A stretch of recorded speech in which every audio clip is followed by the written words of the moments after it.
Hi everyone, welcome to Simran IAS. So Simran IAS is coming with a series of explanatory videos starting from the ancient history and covering the major subjects of the UPSC as well as the state exams. So these videos will be based on Learn by Maps. Learn by Maps क्या है? It is a premium product of Simran IAS, जहाँ पे you get the handwritten notes of all the major subjects of UPSC as well as state exams. Okay, so these notes are prepared in a very lucid and understandable language.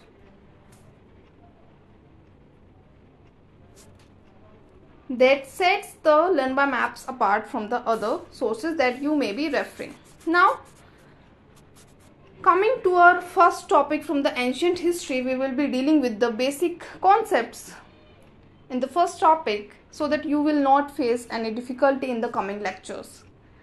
So, starting with the different names of India. Ancient history में सबसे पहले जो चीज़ you should be understanding कि India के जो different names आप सुनते हो अभी करंट में, वो कैसे आए, उनका बेसिस क्या था, ओरिजिन क्या था. ठीक है, तो यहाँ पे इंडिया के नॉर्थ वेस्टर्न पार्ट में एक रिवर है जो है यहाँ पे इंडस रिवर है, या हिंदी में या संस्कृत में इसको सिंधु नदी बोलते हैं. ठीक है, it is the 21st largest river in the world और इसका ओरिजिन है in the Mansarovar lake of China.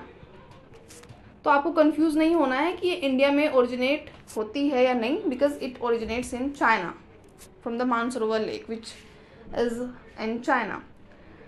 ठीक है, तो ये 21st लार्जेस्ट रिवर है और चाइना से ओरिजिनेट होती है और इंडिया के नॉर्थ वेस्टर्न पार्ट में फ्लो करती है. ठीक है, इसको संस्कृत में बोलते हैं सिंधु. अब इंडिया के नॉर्थ वेस्ट में ही वेस्ट एशिया में there was a Persian empire.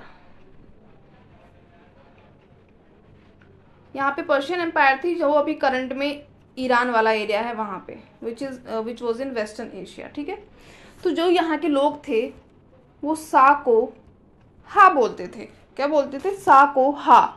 ठीक है, तो अब इन्होंने इस चीज़ का नाम सुना कि यहाँ पे कोई सिंधु नाम की नदी बह रही है, तो उन्होंने इसको सिंधु तो उनसे बोला नहीं गया, प्रोनाउंस में थोड़ा डिफरेंस होता है जैसे रीजन टू रीजन, तो उन्होंने इसको बोला हिंदू. सिंधु का उन्होंने कर दिया हिंदू. ठीक है, और इस एरिया जो ये एरिया था इसको बोलने लगे सिंध से, जैसे इसका जो नाम था वो था सिंध, तो इसका इन्होंने कर दिया हिंद. इस एरिया को बोलने लगे हिंद और जो यहाँ पर लोग रहते थे उनको बोलने लगे हिंदू. तो इसी का बाद में जाके बनता है नाम हिंदुस्तान. तो ऐसे वर्ड हिंदुस्तान या हिंदू या हिंद एग्जिस्टेंस में आया पर्शियन लोगों के थ्रू. ठीक है, अब ये तो हो गई हमारा कि हिंदुस्तान नाम कहाँ से आता है इंडिया का. इसके बाद हम बात करते हैं कि इंडिया नाम कहाँ से आया. तो देखो यहीं पे इसके इधर जाओगे थोड़ा सा तो एक ग्रीक एम्पायर थी, ग्रीक्स लोग रहते थे यहाँ पे. ग्रीक रीजन है, ग्रीस जो अभी करंट में देखते हैं उसके आसपास के रीजन्स इंक्लूडेड थे, तो ग्रीक एम्पायर थी. तो अब यहाँ से पर्शियन लोगों से होकर ये चीज़ जाती है ग्रीक्स के पास कि यहाँ पर एक ऐसे टेरिटरी है और उसको हमने हिंद नाम दे दिया है और वहाँ पे रहने वाले लोग हो गए हैं हिंदू. तो अब ग्रीक्स की अपनी लैंग्वेज थी, अपना प्रोनाउंसिएशन था, तो उन्होंने हिंद का या हिंदू का करप्ट करके इसको कर दिया इंडू. ठीक है, और वो सिंधु नदी को बोलने लगे इंडस. ठीक है, इंडू से बना इंडस और वहीं से आता है हमारा वर्ड इंडिया और इंडिया में रहने वाले लोग बोलने जाने लगे इंडियंस. ठीक है, तो हमारा जो सिंध से बनता है हिंद, वहाँ से आता है हिंदू, जो नाम दिया था किसने? पर्शियन लोगों ने. और इंडिया या इंडस नाम और इंडियन ये कहाँ से आते हैं? सारे टर्म्स ये आते हैं हमारे ग्रीक्स के थ्रू. तो ये चीज़ आपको समझ आ गई होगी इतनी.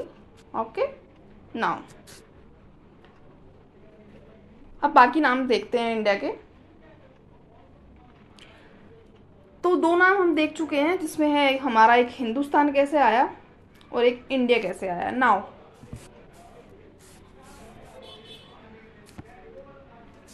भारत, भारतवर्ष आपने सुना होगा, इंडिया को भारतवर्ष बोलते हैं। तो बेसिकली ये नाम कैसे पड़ा, जो आपको मेजरली देखने को मिलेगा इन द पोस्ट गुप्ता जो संस्कृत टेक्स्ट हैं जितने भी, उनमें आपको भारत नाम देखने को मिलता है, भारतवर्ष इंडिया का। तो ये नाम पड़ा था after the name of A tribe जिसका नाम था भरत ट्राइब। भरत ट्राइब थे इंडिया में, जिसके नाम पे पड़ता है पूरे इंडिया का नाम भारतवर्ष, ठीक है। वैसे ही आर्यवर्त भी इंडिया को बोला जाता है। तो आर्यवर्त कहाँ से आया, आप देखोगे कि अराउंड 1500 BC इंडिया में वैदिक कल्चर आता है थ्रू द पीपल जिनको हम आर्यंस बोलते हैं। तो आर्यन क्या है, आर्यन एक रेस का नाम है, बेसिकली रेस है, एक एथनिक रेस है। तो वहीं से इंडिया में का नाम पड़ता है आर्यवर्त, यानी कि आर्यों की भूमि, आर्यों की भूमि को बोला गया आर्यवर्त, ठीक है। तो ये चारों नाम आपको क्लियर हो गए होंगे कि तो बाकी चीज़ें टॉपिक्स उठाने से पहले हम क्रोनोलॉजी का कॉन्सेप्ट समझ लेते हैं कि टाइम पीरियड कैसे डिनोट करते हैं। थ्रू आउट द हिस्ट्री आप ये पढ़ोगे कुछ टर्म्स जैसे AD, BC, BCE, CE। तो ये टर्म समझ लेते हैं कि ये टर्म क्या होते हैं, क्रोनोलॉजी कैसे डिनोट की जाती है इन द हिस्ट्री।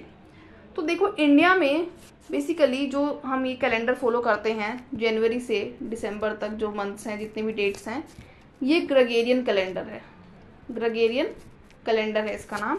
और ये एक इंग्लिश एंड क्रिश्चियन कैलेंडर है, यानी कि ये क्रिश्चियंस का दिया हुआ कैलेंडर है, ठीक है। अब मान लो कि अभी चल रहा है, अभी मान लो कि अभी चल ही रहा है, अब चल रहा है 2024, ठीक है। तो कहीं से तो चीज़ें स्टार्ट हुई होंगी, 2024 अभी चल रहा है, तो कहीं पे तो ज़ीरो हुआ, कहीं से तो स्टार्टिंग हुई होगी। तो यहाँ पे जब जीसस क्राइस्ट का बर्थ होता है तो उस चीज़ को वहाँ पे ज़ीरो मान लिया जाता है, ठीक है। यानी कि अगर आज उनका बर्थ हुआ तो आज 0 डेट है। आज से पीछे वाली जितनी भी चीज़ें हैं, यानी कि इससे पीछे आप जाओगे तो उन सबको हम डिनोट करेंगे in the form of BC, यानी कि बिफोर क्राइस्ट। अब तक यानी कि क्राइस्ट का जन्म नहीं हुआ था, तो इसलिए इनको बिफोर क्राइस्ट या BC से डिनोट करते हैं, BCE। BCE का मतलब बिफोर कॉमन एरा या बिफोर क्रिश्चियन एरा। तो क्राइस्ट से, अब जीसस क्राइस्ट के जन्म से पहले की जितनी भी डेट्स होंगी उनको आप BC या BCE से रेफर करने वाले हो।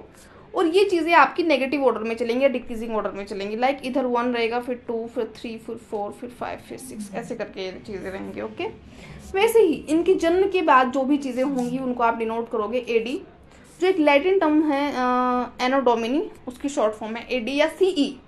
CE मतलब कॉमन एरा या क्रिश्चियन एरा, यानी कि अब जीसस क्राइस्ट का बर्थ हो चुका है, उसके बाद की जो चीज़ें हैं वो सब हम AD में डील करने वाले हैं। तो ये शुड, और यहाँ पे जो चीज़ें रहेंगी वो इंक्रीजिंग ऑर्डर में रहेंगी, 1, 2, 3, 4, 5, 6 ऐसे करके, ठीक है। तो इतनी चीज़ें आपको समझ आ गई होंगी कि जितनी भी जीसस क्राइस्ट के बर्थ के पहले की चीज़ें हैं तो वो सब BC या BCE से डिनोट होंगी, और जो उनके बर्थ के बाद की चीज़ें हैं, टाइम पीरियड है, वो डिनोट होगा आपका AD या CE से। अब एक और टर्म आपको देखने को मिलेगा throughout the history, century. तो हो सकता है कि चीज़ें आपको पता हो, but I should be telling you. Century is basically a span of 100 years. जैसे अभी चल रही है 21st सेंचुरी, तो 21st सेंचुरी स्टार्ट हुई थी हमारी 2001 से, और ये चलेगी 2100 तक। ऐसे ही अगर आपको किसी और सेंचुरी का पता करना है, तो जैसे से कि 9th सेंचुरी, तो यहाँ पे आप लिखो इधर 900 और उसमें से 100 माइनस कर दो, यहाँ पे आ जाएगा 801। तो ये हो गया हमारा 9th सेंचुरी। तो I think you will not get confuse over the terms like BC, AD, century. So these will be clear to you. और आपको एक मज़े की बात बताऊं, मैंने क्यों समझाया ये चीज़ें, हो सकता है कि बहुत बच्चों को पता ही होंगी, बिकॉज मेरे साथ ये चीज़ें हुई थी, मैं इनमें बहुत ज़्यादा कंफ्यूज रहती थी। AD का मतलब मुझे अब तक पता है क्या लगता था, since the time I didn't start preparing for the UPSC, उससे पहले तक मुझे लगता था कि AD का मतलब है आफ्टर डेथ। यानी कि मैं सोचती थी कि AD वो वाला पीरियड है जब जीसस क्राइस्ट की डेथ हो गई, तो उसके बाद वाला जो पीरियड है उसको हम AD में डिनोट करते हैं। तो this was the dumbness I was having. तो ये कन्फ्यूजन्स हो जाते हैं, तो that's why I chose to make it clear, okay. तो देखो, हिस्ट्री को, एंशिएंट हिस्ट्री को हम 3 पार्ट्स में डिवाइड करते हैं, pre historic period, proto historic period and historic period. अब ये चीज़ क्या है, इनको किस बेसिस पे डिवाइड किया गया है, तो पहले बता दूं कि इनको डिवाइड किया जाता है on the basis of written evidences. Okay, written evidences के बेसिस पे इसको किया जाता है pre history, proto history and historic period में। प्री हिस्टोरिक पीरियड में कोई भी रिटन एविडेंस नहीं मिला है, ये आपको ध्यान रखना है कि प्री हिस्टोरिक पीरियड में कोई भी रिटन एविडेंस नहीं मिला है। ठीक है, तो वहाँ पे सिविलाइजेशन स्टार्ट नहीं हुई थी, लिखना स्टार्ट नहीं किया था, लिखने की कला नहीं जानते थे लोग, तो वहाँ से कोई भी रिटन एविडेंस हमको नहीं मिलता है। वो सारा पीरियड हमारा प्री हिस्टोरिक पीरियड में आ जाएगा। फिर प्रोटो हिस्टोरिक पीरियड में रिटन एविडेंसेस तो मिले हैं, बट उनको अब तक पढ़ा नहीं जा सका है, हम उसको समझ ही नहीं पाए हैं, डिसाइफर नहीं कर पाए हैं अब तक, तो जिसमें हमारा हड़प्पन सिविलाइजेशन बेसिकली फॉल करती है, पीरियड का पार्ट है। Now in the historic period written sources भी मिले हैं और उनको पढ़ा भी जा सका है, तो यानी कि दोनों चीज़ें इसमें हुई हैं, रिटन सोर्सेस भी मिले हैं, एविडेंसेस भी मिले हैं, उनको पढ़ा भी गया है। तो हिस्टोरिक पीरियड हमारा जो बेसिकली स्टार्ट होता है ये वैदिक एज के बाद स्टार्ट होता है। ठीक है, जब हड़प्पा सिविलाइजेशन ऑलमोस्ट खत्म हो जाती है, डिक्लाइन हो जाती है, उसके बाद वैदिक एज आती है इंडिया में, वहाँ से आपको हिस्टोरिक पीरियड देखने को मिलेगा। संस्कृत लैंग्वेज आती है, अदर लैंग्वेजेस आती हैं आफ्टर द वैदिक एज, तो ये सब चीज़ें आपको देखने को मिलेंगी। ठीक है, तो ये हो गया हमारा हिस्टोरिक पीरियड। अब प्री हिस्टोरिक पीरियड में 3 चीज़ें फॉल करती हैं। इससे पहले कि हम ये टॉपिक पढ़े, मैं आपको एक चीज़ बता दूं कि एक डेनिश आर्कियोलॉजिस्ट थे जिनका नाम है जे थॉमसन। ये कौन है? एक डेनिश आर्कियोलॉजिस्ट है।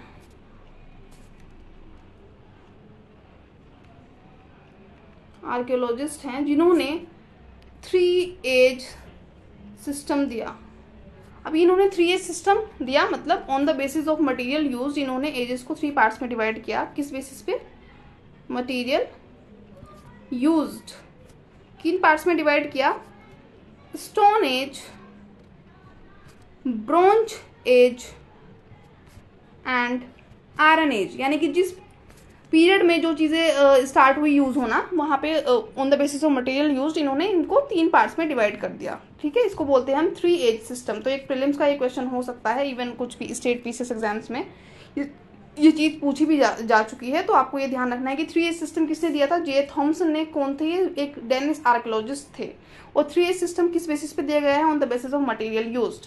तो you should be remembering it. ठीक है, now moving to a topic. तो प्री हिस्टोरिक पीरियड में आपकी 3 चीज़ें आएंगी। एक तो स्टोन एज हो गई, एक कॉपर ब्रोंज एज हो गई, कैलकोलिथिक पीरियड जिसको हम बोलते हैं, और फिर एक आयरन एज हो गई। तो मैंने अभी जैसे बताया कि on the basis of material जो यूज़ हुए हैं उनके बेसिस पे इसका क्लासिफिकेशन हुआ है।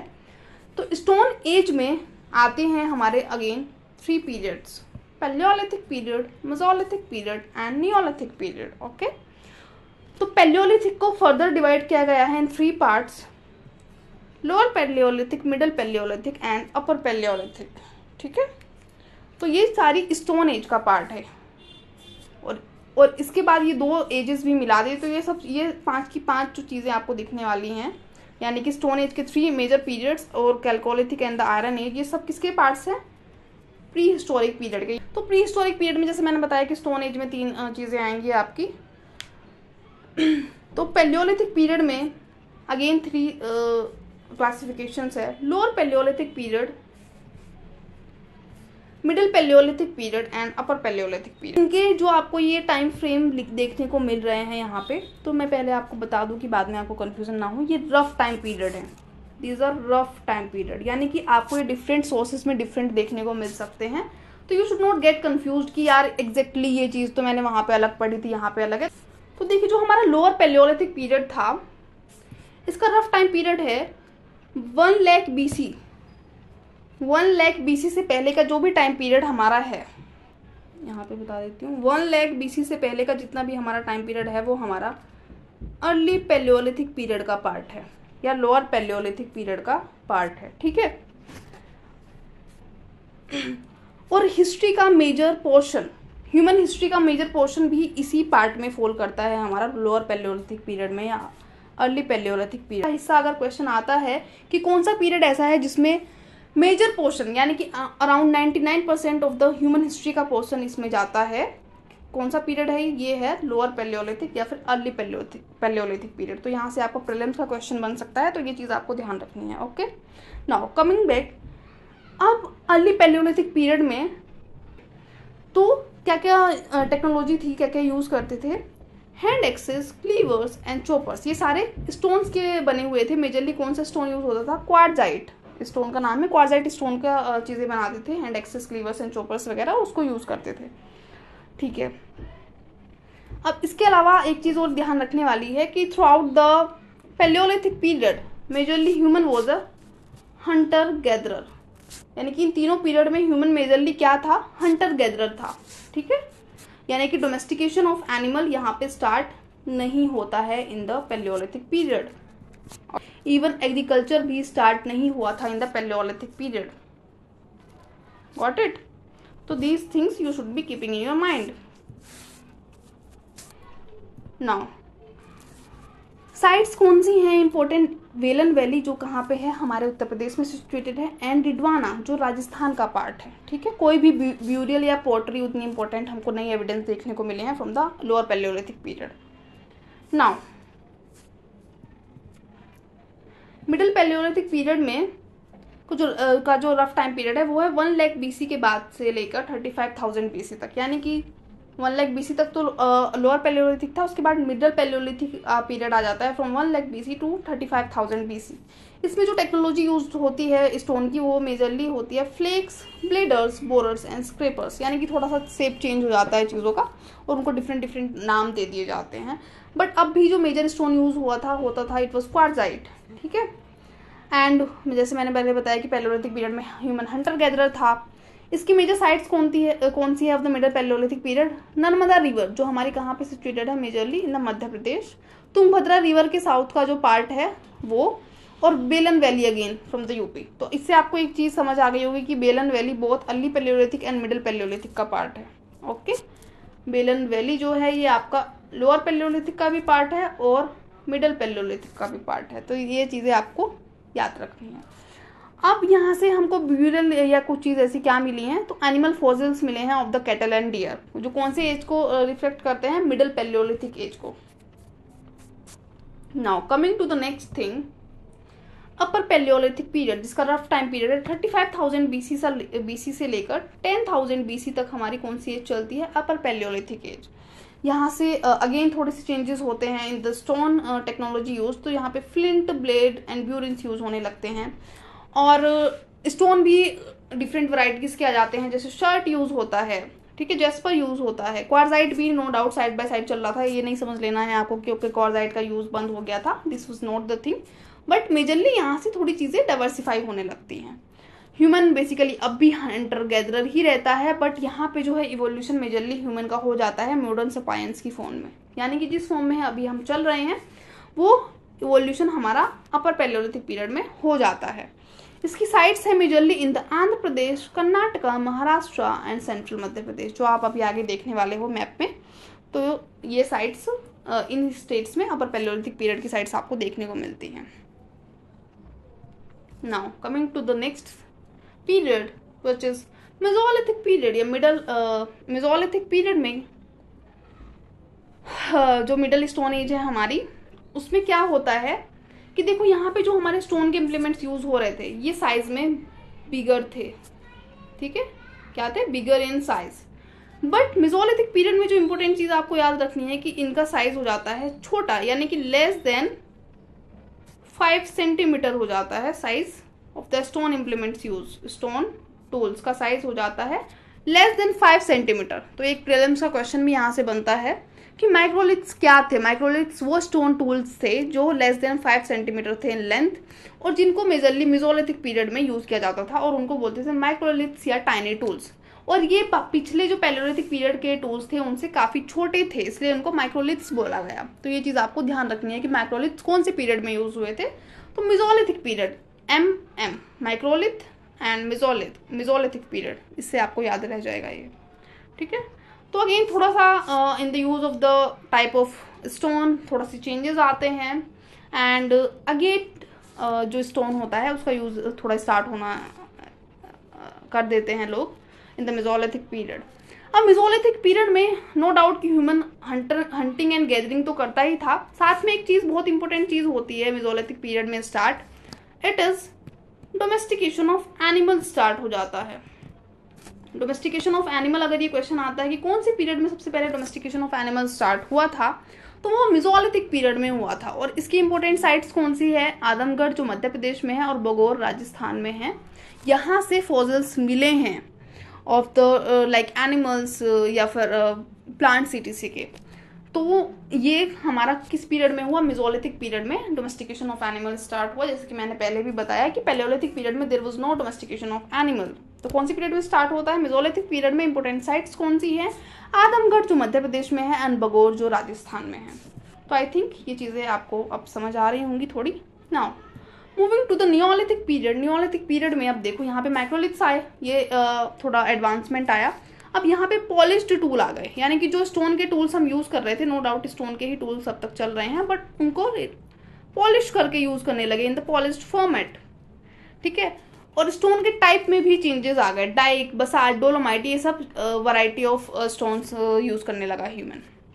अब नियोलिथिक पीरियड में दो चीज़ें इंपॉर्टेंट क्या होती हैं आपको ध्यान रखना है। एक तो एग्रीकल्चर स्टार्ट होता है, इंसान क्रॉप्स उगाने स्टार्ट कर देता है। दूसरी की वो पोट्री जो बनाना स्टार्ट कर देता है, यानी कि मिट्टी के बर्तन बनाना स्टार्ट कर देता है इन द नियोलिथिक पीरियड। ये चीज़ें उससे पहले नहीं थी, ये नियोलिथिक पीरियड में स्टार्ट होती हैं। तो you should be writing there, you should be remembering these things. अच्छा देखो, जैसे मैंने यहाँ पे ये ऐड भी किए हुए हैं कि कैसे टूल्स थे। तो स्टोन के ऐसे टूल्स यूज़ करता था ह्यूमन, डिफरेंट शेप्स में उनको बना लेता था और उसको डिफरेंट चीज़ों के लिए यूज़ किया जाता था। अब पेंटिंग्स की अगर बात करें तो आपको ध्यान रखना है कि भीमबेटका केव्स जो मध्य प्रदेश में है, वहाँ से आपको तीनों पीरियड्स की पेंटिंग्स के साक्ष्य मिलते हैं, which is Palaeolithic period, Mesolithic period and Neolithic period. तो अगर प्रीलिम्स में ऐसा क्वेश्चन आता है कि ऐसी कौन सी साइट है जहाँ से आपको तीनों पीरियड्स के, स्टोन एज के तीनों पीरियड्स के पेंटिंग्स के साक्ष्य मिले हैं, एविडेंसेस मिले हैं, तो it will be, the answer will be Bhimbetka caves Madhya Pradesh. एक चीज़ और आपको जो यहाँ पे ध्यान रखनी है कि अगर स्पेसिफिकली हम पैलियोलिथिक पीरियड की बात करते हैं तो जो सबसे पहले स्टार्टिंग में लाइक अर्लीस्ट एविडेंस मिलते हैं हमको आर्ट के या फिर पेंटिंग्स के, वो अपर पैलियोलिथिक पीरियड से मिलते हैं। ठीक है, ना तो मिडिल पैलियोलिथिक पीरियड से हमको कोई पेंटिंग्स के एविडेंसेस मिले हैं, ना फिर अर्ली पैलियोलिथिक या लोअर पैलियोलिथिक से मिले हैं। तो ये भी एक प्रीलिम्स का क्वेश्चन बनता है कि सबसे पहले एविडेंसेस ऑफ पेंटिंग कौन से पैलियोलिथिक में मिले हैं, नो डाउट, बट कौन से पीरियड से पैलियोलिथिक के, तो इट वॉज अपर पैलियोलिथिक। ठीक है, ये आपको ध्यान रखना है, कंफ्यूज नहीं होना है कि लोअर से मिले हैं या अपर से मिले हैं, क्योंकि देखो लोअर वाला जो था वो सबसे पहले वाला था, अर्लीस्ट था। तो वहाँ पे जब ह्यूमन इवोल्यूशन स्टार्ट हो रहा था तो ह्यूमन उतना लाइक इंटेलेक्चुअली स्ट्रॉन्ग नहीं हुआ था, इंटेलेक्चुअली उतना डेवलप नहीं हुआ था, अब तक पेंटिंग उसने स्टार्ट नहीं की थी। बट अब अपर पैलियोलिथिक आते आते उसने पेंटिंग्स वगैरह स्टार्ट कर दी थी, जिसके एविडेंसेस हमको भीमबेटका केव से मिलते हैं। तो these things you should be remembering. Now अब कुछ टर्म्स देख लेते हैं which are related to the ancient history, जो आपको देखने को मिलेंगे थ्रू आउट द हिस्ट्री। तो स्क्रिप्ट क्या है, जो भी चीज़ हम लिख रहे हैं उसमें जो लेटर्स हैं, जो साइंस हैं, उनको कलेक्टिवली स्क्रिप्ट बोला जाता है। Now numismatics, numismatic is the study of coins, जो सिक्कों की हम स्टडी करते हैं उसको न्यूमिस्मेटिक्स बोलते हैं। मैन्यूस्क्रिप्ट्स, अच्छा मैन्यूस्क्रिप्ट्स एक इम्पोर्टेंट टर्म है। तो ये क्या होता है कि जब नो डाउट कि हम स्क्रिप्ट्स मतलब लिखते हैं, मैन्यू हाथ से लिखते हैं, तो हस्तलिखित प्रतिलिपि होती है मैन्यूस्क्रिप्ट। बट क्या डिफरेंस है फिर स्क्रिप्ट और मैन्यूस्क्रिप्ट में, क्या डिफरेंस है? अगर दोनों में हम लिख रहे हैं, हाथ से लिख रहे हैं, तो क्या डिफरेंस है दोनों में? डिफरेंस ये है कि मैन्यूस्क्रिप्ट हमारी लीफ पे लिखी जाती थी, यानी कि पत्तों पे लिखी जाती थी जो चीज़ें, उनको हम मैन्यूस्क्रिप्ट्स बोलते हैं। और कौन से इसमें यूज़ होते थे मेजरली? पत्ते किस चीज़ के? जो बड़े पत्ते होते थे ज़्यादातर वो यूज़ होते थे, जिसमें हमारा एक तो बर्च लीव्स आ जाते हैं, birch leaf and palm leaf. Birch को हिंदी में हम भोज वृक्ष भी बोलते हैं, पाम लीफ यानी कि ताड़ का पेड़। तो इनके पत्तों पे जो लिखावट होती थी, लिख देते थे चीज़ें, तो उसको हम क्या बोलते हैं? मैन्यूस्क्रिप्ट्स। ओके, क्योंकि स्टार्टिंग में जब सिविलाइजेशन स्टार्ट होती है, जब ह्यूमन लिखना स्टार्ट करता है, तो तब पेपर नहीं था। जैसे अभी हम पेपर यूज़ करते हैं, तो पेपर वॉज नॉट देयर, तो लीव्स पे ही लिख दिया करते थे, तो उसको हम मैन्यूस्क्रिप्ट्स बोलते हैं। Megaliths are the burial sites, large burial sites, जिनको स्टोन से या फिर रॉक से कवर कर दिया जाता था या सराउंड कर दिया जाता था, वो मेगालिथ्स हैं, जो इंडिया के मेजरली सदर्न पार्ट में मिलती हैं। तो डू नॉट गेट कन्फ्यूज्ड कि मेगालिथ्स क्या थे। नाउ पैलियोग्राफी क्या है? तो पैलियोग्राफी जो भी हम स्टडी करते हैं ओल्ड राइटिंग्स की, जो पुरानी चीज़ें हम पढ़ रहे हैं, वेदर द इंस्क्रिप्शंस हो या ओल्ड रिकॉर्ड्स हों, कहीं पे हमको कुछ लिखा मिला है जो उसकी स्टडी करते हैं, वो सब हमारा आता है पैलियोग्राफी में। ठीक है। आर्कियोलॉजी क्या है? आर्कियोलॉजी बेसिकली हिंदी में इसको पुरातत्व बोलते हैं। क्या बोलते हैं? पुरातत्व। तो जो भी चीज़ें हमको एक्सकवेशन के थ्रू मिलती हैं, यानी कि जब हम खुदाई करते हैं और जो वहाँ से हमको चीज़ें मिलती हैं, फिर हम उसको स्टडी करते हैं, जैसे कॉइन्स मिले हैं, ठीक है, पोट्री हो गई, या और भी कुछ चीज़ें जो आर्टिफैक्ट्स वगैरह मिलते हैं, आर्टिकल्स मिलते हैं, एक्सकवेशन के टाइम पे मिलते हैं, वो सब हमारा किसका पार्ट होते हैं? आर्कियोलॉजी का पार्ट होते हैं, पुरातत्व। ओके, तो ये टर्म्स आपको समझ आ गए होंगे। Now moving to our next topic, coming to it, मैंने आपको ये बता ही दिया कि प्री हिस्ट्री में दो चीज़ें हैं जो हमारा रिटन एविडेंसेस जहाँ जिस पीरियड के नहीं मिले हैं उसको हम प्री हिस्टोरिक पीरियड में रखते हैं, और उसके में दो एजेस आती हैं, stone age and metal age. Stone age में human was using the implements और टूल्स मेड ऑफ स्टोन।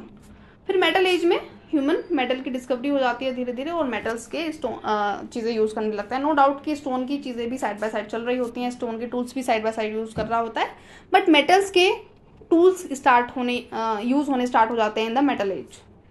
ठीक है। स्टोन एज में अगेन वही 3 थिंग्स है जो हमने अर्लियर डिस्कस किए हैं। पैलेओलिथिक पीरियड है, मेसोलिथिक पीरियड है एंड नियोलिथिक पीरियड है। पैलेओलिथिक पीरियड हमारा 10,000 BC से पहले का जितना भी टाइम है वो पैलेओलिथिक पीरियड है। फिर 10 पीरियड है, फिर मेसोलिथिक पीरियड है 10,000 BC से 4,000 BC तक, और फिर 4,000 BC से 1,000 BC तक हमारा रफली चलता है नियोलिथिक पीरियड। ठीक है, तो ये टाइम पीरियड रफली आपको याद रखना है। मैं लगता है कि प्रीलिम्स में ऐसे क्वेश्चंस देखने को आपको मिल जाएं रफली टाइम पीरियड के बेसिस पे, तो आप उनको कर पाओ। तो ये time periods you should be keeping in your mind. Now metal age में दो चीज़ें आती हैं, एक copper age, copper stone age जिसको बोलते हैं, फिर आती है ब्रॉन्ज एज, और फिर आती है आयरन एज। ठीक है, तो यहाँ पे अब आपको ये नहीं सोचना है कि मेटल यूज़ होना स्टार्ट हो गया था तो स्टोन एज लाइक बंद हो गए थे यूज़ होने, ऐसा नहीं हुआ था। Stone age well as the metal tools were being used in the metal age. ठीक है, कंफ्यूज नहीं होना है कि ओके स्टोन टूल्स का यूज़ बिल्कुल बंद कर दिया होगा अगर मेटल एज आ गई है, तो ऐसा नहीं था। स्टोन टूल्स भी यूज़ हो रहे थे, बट मेटल टूल्स सब बनने लगे थे इन द मेटल एज। तो अगर ये क्वेश्चन आता है आपके पास कि which was the first metal to be used by human, तो आप क्या आंसर दोगे? First metal to be used by human was copper. ठीक है,